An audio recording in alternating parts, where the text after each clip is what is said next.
Good morning बच्चों। आज हम 12th क्लास की केमिस्ट्री सॉल्यूशन यूनिट चल रही है। राउल्ट्स लॉ कल पढ़ा था। राउल्ट्स लॉ में बताया था कि जो वेपर प्रेशर है ऑफ द सॉल्यूशन का वो किसके बराबर था, vapour pressure of solute plus में वेपर प्रेशर ऑफ सॉल्वेंट।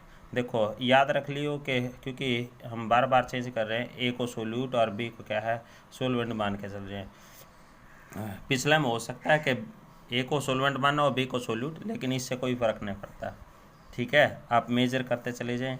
अब उसके बाद देखो आपने पढ़ा था राउल्ट्स लॉ के according to this law the vapour pressure of the solute है तो सोल्यूट और सोलवेंट है तो solvent is equal to the product of the vapour pressure of pure solute है तो solvent and its mole fraction. तो यदि पी बी है तो इसका लॉ क्या आ गया, पी नॉट बी इंटू में एक्स बी। तो ये राउल्ट्स लॉ के अकॉर्डिंग था। ठीक है, इससे पहले हमने पढ़ा था कि दो solution which contains volatile solute. अब कौन सा सोल्यूट है, नॉन वोलाटाइल है तो इट मीन्स इसका मतलब क्या हो जाएगा। अब आपने पढ़ा है कि vapour pressure of the solution, जो vapour pressure of the solution is equal to the किसके बराबर हो जाएगा, vapour pressure of the solvent आपने क्या माना बी, तो P S is equal to P B. तो इसके लिए आप क्या लिखोगे, कहता है if the solution contain non volatile solute, then the vapor pressure of the solution is equal to the vapor pressure of the solvent। ठीक है, तो Pb according to Raoult's law को अप्लाई करो। इसमें राउल्ट्स लॉ क्या कहता है, Raoult's law के अकॉर्डिंग क्या आ जाएगा, Pb की वैल्यू अप्लाई करो, Ps is equal to p naught क्या आ जाएगा, b इंटू एक्स बी। तो वी नो दैट क्या जानते हैं आप, तो आपने पढ़ा था कि वी नो दैट क्या जानते हैं कि जो मोल फ्रैक्शन है सोल्यूट और क्या है सोलवेंट का 1, तो x b is equal to क्या आ जाएगा 1 माइनस एक्स ए। इसके अंदर अप्लाई कर दो तो क्या आ जाएगा, p S is equal to p naught b और क्या आ गया 1 माइनस एक्स ए। ठीक है, तो यहाँ से इसको मल्टीप्लाई करो, p S is equal to p naught b और क्या आ गया माइनस का पी नॉट बी और एक्स ए। इसको इधर ले जाओ, इसको इधर ले आए तो क्या आ गया p naught b x a, इसको लेफ्ट में ले आए पी नॉट बी माइनस का पी एस।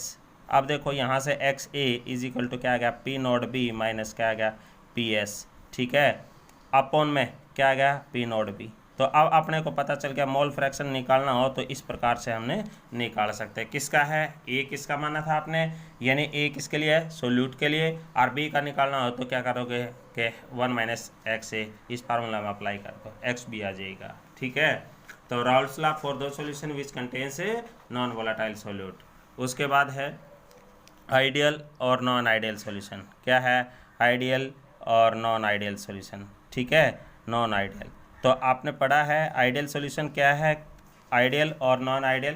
तो आइडियल में ये बताया था कि जो क्या है कि एक इक्वेशन थी p v is equal to n r t, पहले भी पढ़ के आ रहे हैं। ठीक है, आइडियल गैस इक्वेशन।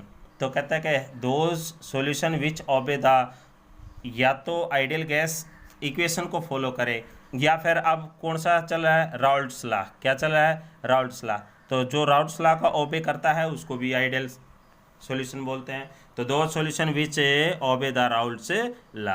ठीक है, नॉन आइडियल, अब नॉन आइडियल में क्या आ जाएगा, जो राउल्ट्स लॉ का ओबे नहीं करता उसको क्या कहते हैं, नॉन आइडियल सॉल्यूशन। उसके बाद देखिए उसके आगे चलिए, देखो आइडियल और नॉन आइडियल में डिफरेंस पूछा जाता है।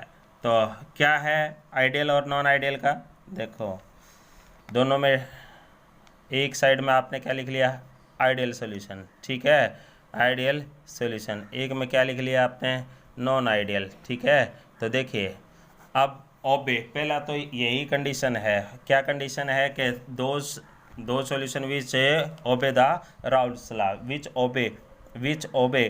ठीक है, तो विच ओबे द राउल्ट्स लॉ, तो राउल्ट्स लॉ का ओबे करता है उसको, ठीक है, ओबे द राउल्ट्स लॉ। तो ये क्या है नॉन आइडियल, नॉट ओबे। ठीक है, not obey the Raoult's law. दूसरा में है, देखिए स्पेशली याद करना पड़ेगा आपने, क्या है कि जो सोल्यूट के बीच में ये क्या मान रखा है आपने, सोल्यूट के बीच में फोर्स ऑफ अट्रैक्शन, सोलवेंट के बीच में force of attraction is equal to the force of attraction solute and solvent. तो according to this ideal solution जो है वो क्या कहता है, according to this the force of attraction, magnitude of force of attraction between the solute and solvent is equal to the force of attraction between the solute and solvent. तो इनके बीच में जो फोर्स ऑफ अट्रैक्शन होगा वो इनके बीच में equal रहेगा। लेकिन ये कहता है कि इसके अंदर ये बताया है जो magnitude of the force of attraction between the solute या सोल्वेंट, ठीक है, तो solvent not equal to the, किसके बराबर नहीं होता, नॉट इक्वल टू द, किसके बराबर नहीं होता, the force of attraction between the solute and सोल्वेंट। तीसरा पॉइंट दिया है इन्होंने, दो सॉल्यूशन विच कहता है कि एक मिनट, ड्यूरिंग द, कहता है कि जब भी मिक्सिंग होगा, ड्यूरिंग द मिक्सिंग ऑफ, किस चीज़ का मिक्सिंग होगा, during the mixing of solute and सोल्वेंट, जब भी सोल्यूट सोल्वेंट की मिक्सिंग होगी तब उस समय कहता है कि चेंज इन जो हीट है, ठीक है, delta H, change in heat जो है, एंथैल्पी जो है वो क्या है, 0 के बराबर होगी, ठीक है। तो इसके अंदर कहता है कि during the mixing of solute in solvent, तो delta H during the mixing not equal to 0, यानी 0 से या तो ज़्यादा होगी या कम होगी, यानी नॉट इक्वल टू 0। फिर उसके बाद फिर कहता है कि इसके अंदर क्या बताता है कि जो ड्यूरिंग द मिक्सिंग के दौरान जब मिक्सिंग होती है तो उसके दौरान कहता है चेंज इन वॉल्यूम जो है वो क्या है, इज इक्वल टू 0, यानी वॉल्यूम चेंज नहीं होता आइडियल सॉल्यूशन में। बट नॉन आइडियल सॉल्यूशन के अंदर कहता है जो वॉल्यूम है वो क्या होगा, चेंज होगा, यानी नॉट इक्वल टू 0, 0 के बराबर नहीं रहेगा, कांस्टेंट नहीं रहेगा, ठीक है।